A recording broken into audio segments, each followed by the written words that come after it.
कहानी शुरू करने से पहले एक चीज़ दिखाना मैं फ़र्ज़ समझता हूँ कि कौन होते हैं ये लोग और कहाँ से आते हैं जिन्होंने अपनी डीपी या बैकग्राउंड पे ये तस्वीर लगाई होती है। छोटा सा कहूँगा भाई साहब, चीज़ें के इंटरव्यूज़ होते हैं हर मंडे को, लेकिन इस दफ़ा उन्होंने जुमेरात को लिया क्योंकि पिछले मंडे को उन्होंने नहीं लिया था। तो भाई साहब इंटरव्यू में उन्होंने कहा कि हमें वेटर रिक्वायर हैं 6 ब्रांचेज़ में।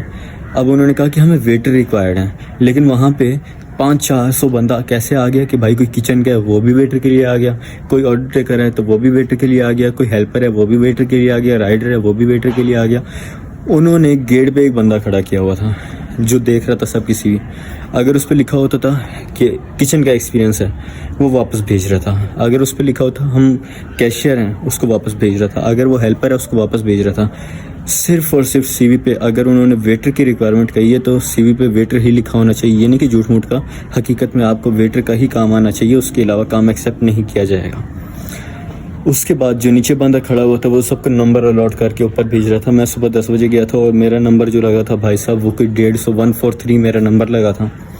और ऊपर जाके हम बैठ गए। वीडियोस में आपको साथ साथ दिखा रहा हूँ कि वहाँ पर रश कितना था। अब उन्होंने अगर कहा ना कि वेटर चाहिए तो वेटर के मुताबिक वो आपसे कोई भी सवाल पूछ सकते हैं, जैसे आपने क्लाइंट की कौन सी साइड से जाना है, आपने कौन से हाथ से खाना पेश करना है, आपने अगर टॉयलेट से कोई आया तो उसको क्या करना है, मेन्यू किस तरह से देना है, आप फर्स्ट टाइम कैसे ट्रीट करेंगे, जैसे ही कोई अंदर आता है वेलकम कैसे करेंगे।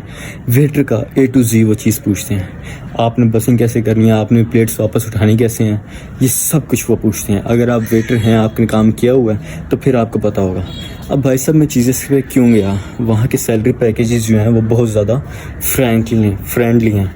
लाइक उनका बेसिक जो है वो 45-42 उनका बेसिक सैलरी है और वेटर की भी इतनी ही सैलरी है, ऑर्डर टेकर की भी इतनी सैलरी है। प्लस अगर आप वहाँ पे काम पे जल्दी पहुँच जाते हैं, लाइक अगर 10 बजे का टाइम है आप 9:30 पहुँच जाते हैं तो हर महीने उसका भी 3-4 हज़ार इंसेंटिव आपको मिलता रहेगा। परफॉर्मेंस का आपको इंसेंटिव मिलेगा, छुट्टी ना करने का आपको इंसेंटिव मिलेगा। तो ये एक अच्छा खासा फ्रेंडली बजट, बहुत अच्छा पैकेज बन जाता है ये। तो भाई साहब जैसे ही हम लोग अंदर गए वहाँ पे ऊपर मस्जिद उनकी अलहदा थी HR ऑफिस में। पहले ऐसा होता था कि ब्रांचेस में होता था, लेकिन अभी HR ऑफिस उनके अलहदा कर दिए गए हैं ना। तो ऊपर मस्जिद थी जहाँ पे सारे लोग लेटे हुए थे, प्लस मैं भी जाके लेट गया। उसके बाद खाने का टाइम हुआ वहाँ पर, तो खाना भाई साहब मुझे उम्मीद नहीं थी कि ऐसी जगह पर कोई खाना मिलेगा, लेकिन उन्होंने काफ़ी अच्छा काम किया। उन्होंने हमें रोटियां दी, रोटियों के साथ चने थे।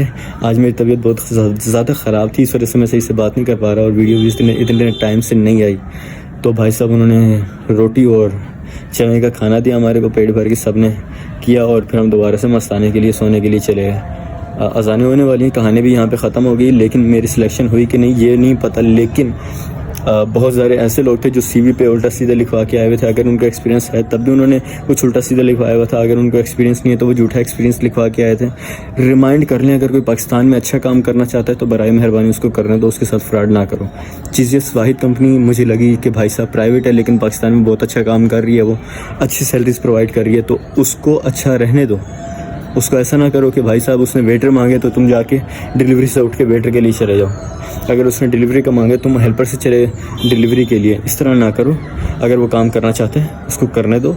उसको स्टाफ अच्छा चाहिए, जाहिल स्टाफ नहीं चाहिए। इसलिए उन्होंने इंटरमीडिएट और बैचलर्स का कहा। अजान हो रही है, फिर मिलते हैं इंशाल्लाह।